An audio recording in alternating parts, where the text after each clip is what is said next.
Bien, recuerde buscar el periódico aldetallerd.com. Usted entra y ese periódico actualizado, que esta tarde o mañana tiene la entrevista de Daniel Pou, para que usted la guarde, la tenga ahí. Usted lo puede ver con informaciones importantísimas de lo que está aconteciendo en el país. Aldetallerd.com, y ahí también chequea nuestro análisis del día. Peña. Peña. Yo quisiera escuchar de un experto de la categoría de Daniel Pou algo que me choca mucho, porque a los gobiernos, no específicamente a este gobierno, a los gobiernos que hemos tenido, cuando hay un incremento de criminalidad, de violencia, sin importar si es doméstica, si es en la calle, la gente dice, le exige respuesta. Ahora yo le pregunto a ese experto, ¿tiene el gobierno y los organismos oficiales capacidad de respuesta a esos problemas que hay hoy en la sociedad y que degeneran en muerte? Mire, don Abigail, capacidad de respuesta hay. Lo que no hay es sentido de cuál es la respuesta adecuada.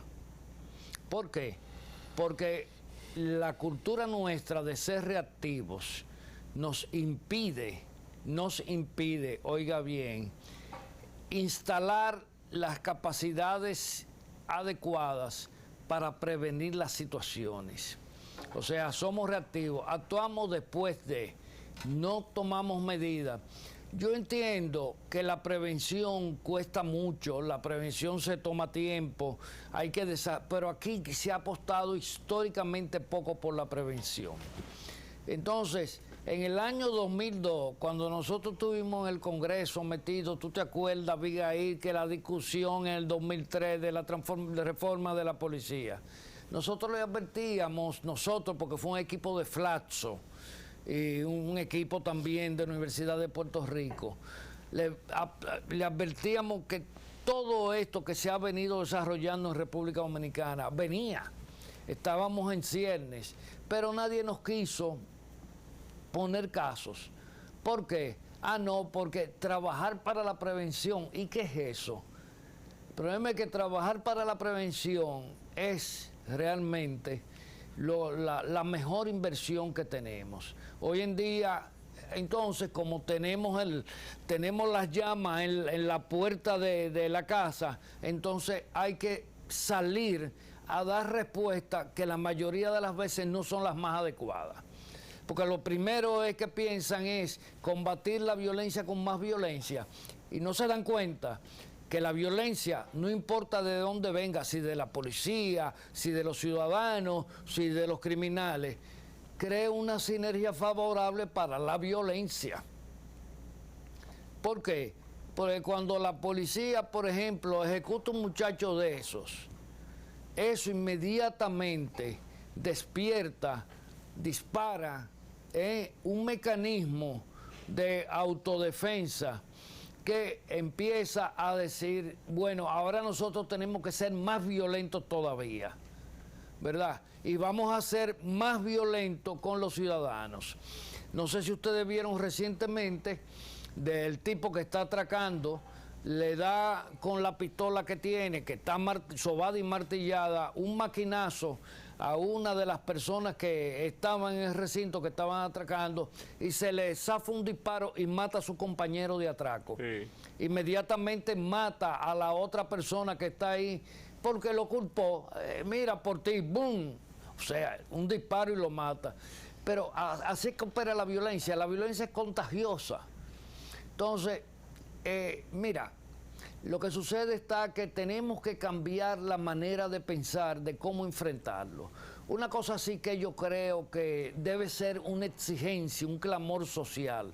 Aquí hay que hacer un gran diálogo en contra de la violencia delictiva y en contra de la violencia social. Y estos partidos que quieren postularse para las próximas elecciones deben de encabezar ese diálogo. ¿Por qué? Porque desde esos partidos se promueve un discurso demasiado violento, descalificación, insultos. Señores, todo eso genera violencia. Si las élites se comportan así, ¿qué tú le vas a dejar a los sectores subalternos de la sociedad? Imitar patrones. Ese es el más grave problema, que vivimos imitando una patrones. realidad. Entonces, sí, las élites son los paradigmas de la sociedad. ¿Y qué vamos a hacer? Usted quiere hacerlo bien, usted es el que tiene la fórmula para solucionarlo todo, mas sin embargo, en este trayecto que usted está fuera del poder, usted se comporta como un enemigo de la sociedad. Entonces, usted tiene que sembrar para cosechar. Eso es uno de los grandes retos que tenemos.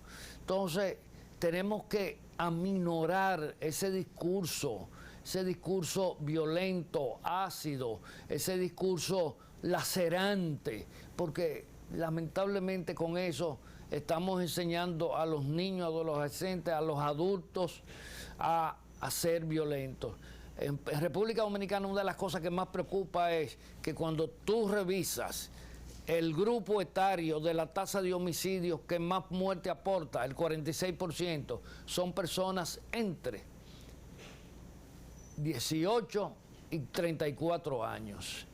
La edad por excelencia para poder ir reponiendo la fuerza laboral. O sea, son personas en la plenitud de su juventud, que tienen el mayor potencial para aportarle a la sociedad, pero justamente ahí es que se nos está diezmando la sociedad. Bueno.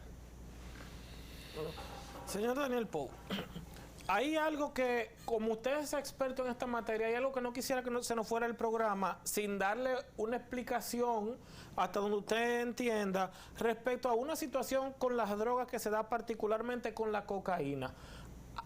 Yo quisiera que usted pudiera explicarnos cuál es la reacción que hay entre el consumo de cocaína, situaciones que se dan en el organismo que derivan en infartos que causan muertes, porque hay personas que han fallecido por infarto, que la familia a veces hasta por vergüenza prefiere decir que fue por un infarto para no reconocer que su hijo, su hija o su pariente era consumidor posiblemente muy activo, y se han dado muchos casos que dicen, se murió de un infarto, pero lo ocasionó una sobredosis. Sí, indiscutible. No, y una dosis normal también, no tiene que ser una sobredosis. Yo no soy médico, no soy experto en eso, pero sí te puedo decir que la cocaína acelera el pulso. La cocaína demanda más oxigenación del cerebro, ¿verdad? Y eso hace que el organismo se ponga a un nivel de esfuerzo mucho mayor.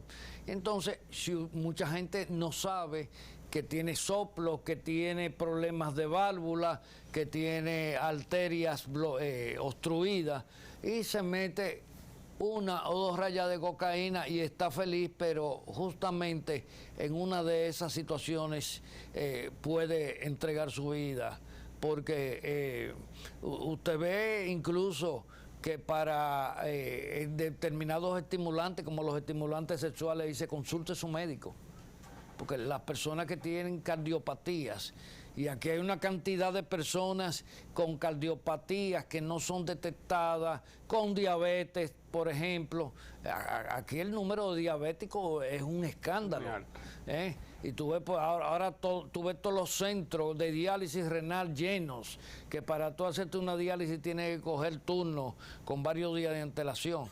Entonces, en una sociedad así como la nuestra, pues el consumo de cocaína indiscutiblemente es la peor solución o la peor opción que usted puede tener para conservar su salud.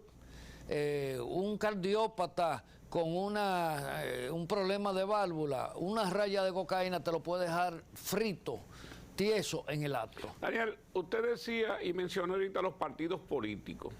Y dice que los partidos con el discurso también están incidiendo en la violencia. ¿Cuáles sectores se pudieran perfilar? Ya usted mencionó los partidos, la música o cierto tipo de música. ¿Qué otros factores han analizado ustedes que son el caldo de cultivo para la violencia que estamos nosotros viviendo hoy día? Mira, el caldo de cultivo peor, el más nocivo de todos, el que más erosiona la sociedad, es la falta de fomentar parámetros de convivencia. O sea, un muchacho que lo que tú le dices es, y que lo que se le bombardea de todos los lados es, tú tienes que tener un buen carro, tú tienes que tener una buena villa, Cadenas. joyas, etcétera, porque tu valor social depende de esos íconos, ¿verdad? Tú le estás diciendo a un individuo, bueno, estos son los valores que se promueven, pero ¿cómo tú puedes obtener eso? ¿Cómo tú puedes obtener riqueza? O sea, es uno de los problemas más graves. La sociedad, por un lado, te plantea un espejismo por aquí, pero no te dice cómo llegar a ese punto. Entonces, ese muchacho, ¿qué es lo que le sucede? Que ese muchacho ve que un individuo que en su vecindario se graduó de ingeniero, está desempleado o está ganando un miserable sueldito de subsistencia, pues no es capaz de satisfacer sus necesidades, más sin embargo, que se fue para afuera, se puso a vender droga por allá y viene y exhibe una jipeta de 15 millones, de 20 millones, pues empieza a ser su referente social. Entonces tenemos un feedback, efecto de demostración muy fuerte en esta sociedad. De dominicanos afortunados que no encuentran la manera de cómo explicar su fortuna. Entonces, mira, la educación tiene que ver mucho. Yo apuesto el 70% a la educación, pero el otro 20% al control social y el otro 10%, ¿tú sabes a qué yo lo apuesto? A el liderazgo. Pero el liderazgo vive descalificándose, perdón, Peña. Sí, pero esos no son líderes, esos son dirigentes. Ese es el problema, que aquí creen que todo el que dirige algo es un líder. Nosotros somos una sociedad que tenemos una crisis de liderazgo. No tan solo para la propia sociedad, sino hasta para las propias instituciones del Estado. Hay liderazgo. Y eso es bastante. Pero no hay liderazgo en la familia, hoy por hoy. Bueno, cuando el padre lo que le importa es irse a satisfacer las necesidades económicas del amante que tiene, y la madre dice, bueno, este tiene otra mujer por ahí, yo me busco otro hombre por ahí, y la casa queda como una llanura del oeste, donde los hijos tienen que empezar ellos a resolver sus propias vidas sin tener el instrumental. ¿Qué le queda a usted?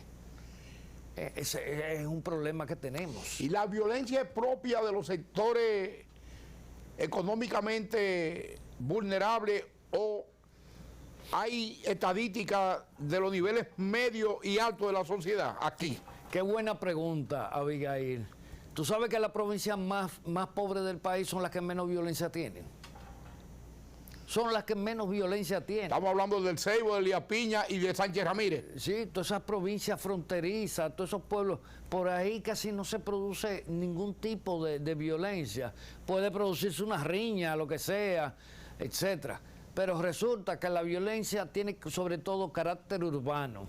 Y la violencia no es exclusiva de los sectores más pobres de la vida urbana, porque esa es la que más se ventila. La de los sectores altos se maneja, como dicen, la ropa se lava dentro de casa. Porque aquí hay muchas mujeres que andan de psicólogo y psiquiatra porque ya no soportan al marido, a los hijos, al entorno de la familia, porque la subyuga, la desconsidera, la somete. Lo que pasa es que eso no se ventila. Entonces, y luego muchas veces se dan soluciones amistosas, entre comillas, que es dividiendo bienes y dividiendo ingresos para que cada uno pueda llevar su vida independiente, manteniendo la unidad del patrimonio. Eso aquí es una cosa que está a la orden del día. Hacen como un fideicomiso. Y entonces desde ese fideicomiso se distribuye esto para los muchachos, esto para él, esto para ella, esto para los familiares. Y resuelven su vida así, pero el pobre, los sectores subalternos de la sociedad, los más oprimidos, solamente tienen un solo medio para sobrevivir. Y ese medio para sobrevivir hay que redistribuirlo. Entonces, redistribuir un medio tan escaso, eso crea un enfrentamiento, ha habido muerte, porque está hablando de subsistencia. Los otros discuten, no, que el apartamento de Piantini es tuyo, el de Naco es mío, o sea, no tiene cómo distribuir la miseria. sí, la miseria entre más da más miseria. La más miseria. ¿Oíste? Entonces, pero aquí hay muchas situaciones que si usted en niveles altos, que si usted la conociera, son las peores incluso y más viles situaciones de violencia, que muchas veces no es física. Sí. Muchas veces es peor porque es la violencia verbal. La violencia verbal, el temor, el sentimiento de desprotección, o sea, eso es real. Y además hay que ver todos estos muchachos jóvenes que la sufren. Y tú empiezas a ver muchachas que ya a los 19 años, que se hacen bachiller, a los 18, quieren irse de su casa, porque te lo confiesan, son puros infiernos. La relación dentro de la casa no la soportan. Las jipetas que tú ves parqueadas en la marquesina son adornos, porque adentro son... Yo he visto muchachas que se han ido de casa de familias que son familias acaudaladas y le han terminado pidiendo a los padres y a la madre que le alquilen un apartamentico estudio, que aunque ella tenga que coger carrito para ir por la universidad, ella lo prefiere antes que vivir en una casa donde la confrontación diaria llega un momento en que crea situaciones espantosas. Esos son los famosos comentarios que dicen que hay matrimonios que se mantienen porque es mejor que se diga la mujer de fulano y no la ex. Ciertamente. Bueno. Aquí hay mujeres que soportan todo con tal de seguir siendo... ¿Y qué esperanza tenemos entonces con esta sociedad si está tan podrida, tan partida, tan dividida, tan lacerada? Tan fragmentada. Yo creo que hoy en día recuperar la sociedad dominicana debe ser el punto número 1 de la agenda de nación. No hay crecimiento económico que pueda compensar eso. No hay desarrollo económico que sea viable en una sociedad fragmentada donde se ha perdido el sentido de la cohesión, el sentido de grupo, de colectividad, definitivamente. Entonces va a ser muy difícil. En República Dominicana la cohesión social se encuentra en su punto más bajo. La gente cree que hay cohesión social porque la gente se sienta a beber junta. Eso no los une, eso los acerca, pero no los une. Y cuando yo digo los acerca, pero no los une, es porque no tiene la capacidad de producir una identidad entre grupos que le permitan actuar de manera conjunta hacia un solo propósito. ¿Ustedes me comprenden? ¿Usted cree que esa reunión, por ejemplo, que comienza esta tarde, que el Pacto Nacional por la Migración que ha convocado el presidente, pudiera anteponerse a una situación de un pacto por la convivencia de los dominicanos? Mire, yo creo que hasta que no resolvamos nosotros el problema de convivir nosotros, por eso la convivencia, un pacto por la convivencia. Sí, eso es prioritario, eso es prioritario. Y tú quieres que te diga por qué es prioritario, porque ahí se le va a ver el pelaje a cada lobo. Sí. Definitivamente. Porque primero nosotros tenemos que resolver nuestros problemas. Nosotros somos vulnerables, ¿por qué?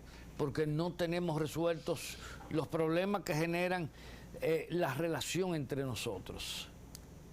Entonces, el tema migratorio es un tema económico, político, geopolítico, pero el tema de convivencia tiene que ver con la salud, tiene que ver con la seguridad, tiene que ver con la educación, tiene que ver con la cultura, y nosotros tenemos que erradicar esa cultura de la violencia que se ha convertido en un feedback para la sociedad dominicana y que, así como lo dijimos en el 2003, lo ratificamos hoy. No hay alternativa, Abigail, no hay atajo. Bueno. Esa es la agenda obligatoria de este país si queremos preservar esta nacionalidad dominicana. Y en lo que resta de este cuatrenio de la actual administración, hay tiempo para formular e implementar políticas en ese sentido. Sí, Abigail, porque todo está diagnosticado. Todo está diagnosticado. Ahora, ¿cuál sería el error? El querer hacerlo todo a la vez. Oye bien, oigan bien, ¿eh? El querer hacerlo todo a la vez. No. Y otra cosa, los políticos dominicanos ni los políticos de ningún país del mundo tienen capacidad para ellos por sí solos hacerlo todo. Que eso es uno de los graves errores de los políticos dominicanos, que ellos se sienten autosuficientes para hacerlo todo. Y resulta que aquí la mayoría de los políticos son duchos en todo y expertos en nada. Y es una de las peores situaciones que tenemos. ¿Lo de la oposición o lo del gobierno? En todos los lados, en todos los lados. Pregúntele a la mayoría de los políticos cuántos libros tienen escritos. No tienen ni un opúsculo escrito. Entonces, quieren nombrar políticos en cargos que son para profesionales. Ese es un problema. Eso es un problema. Entonces, si usted es político, usted no tiene ninguna especialidad, usted no tiene una trayectoria de investigación, de actualización, usted lo que debe rodearse de gente que pueda suplirle eso. Pero aquí buscan a otro más idiota que él porque es obediente. Es una gran verdad que casi nadie la dice. Sí. Muy pocos tienen el valor de decirla. No, pero yo lo digo. Porque eso es lo que se da en política, que porque trabajaron conmigo, porque están conmigo, ese que va para los principales cargos, aunque no conozco un carajo de lo que Yo se digo, está tratando. sí, unos agradecimientos malditos. Sí. Porque eso yo le digo, son agradecimientos. Amigos, si a usted lo nombran usted no tiene que saberlo todo, pero tú tienes que rodearte con un equipo que se acerque lo más posible a saberlo todo. Claro. Eres un experto del área. Pero no a buscar a un estúpido que lo que hace es aplaudirte como una foca los disparates que tú estás haciendo. Bueno, vino duro. Daniel vino duro y es la realidad de la sociedad dominicana. Abigail, yo no relajo con No, porque siempre ha sido su estilo. Oíste. Siempre ha sido, y por eso usted está donde está y lo solicitan y habla y expone y recomienda, porque está diciendo la radiografía de lo que está pasando en República Dominicana. Es una verdad y hay que decirla. Yo no había trabajado La nunca. política dominicana es de cualquiera, el cualquierismo. Abigail, yo no había trabajado con ningún gobierno. Por primera vez trabajo directamente con la administración pública. Y yo no era partidario, yo no hice campaña a nadie, me llamaron porque se pusieron a buscar en organismos internacionales, etcétera, una persona para el puesto que yo tengo, y en todos los sitios decían Daniel Pou. Es más, lo tienen ahí mismo. trajeron dos asesores extranjeros y ellos le dijeron, ¿y Daniel no está aquí? ¿Cuál Daniel? Daniel Pou. No. Se quedaron asombrados. Y hasta le comentaron a funcionarios, pero era una persona que maneja bien el tema. En fin, y a mí me llamaron y yo dije, lo único que yo digo es que yo soy el mismo, ¿eh? O sea, aquí nadie me va a torcer un numerito para complacer a nadie. Bueno, nosotros sí estamos complacidos de que usted estuviera aquí en la tarde de hoy, Daniel. Gracias a ustedes, señor. Y recordándole al país, como dice Daniel, debemos buscar la convivencia porque es mejor arriba con presión y no abajo con depresión.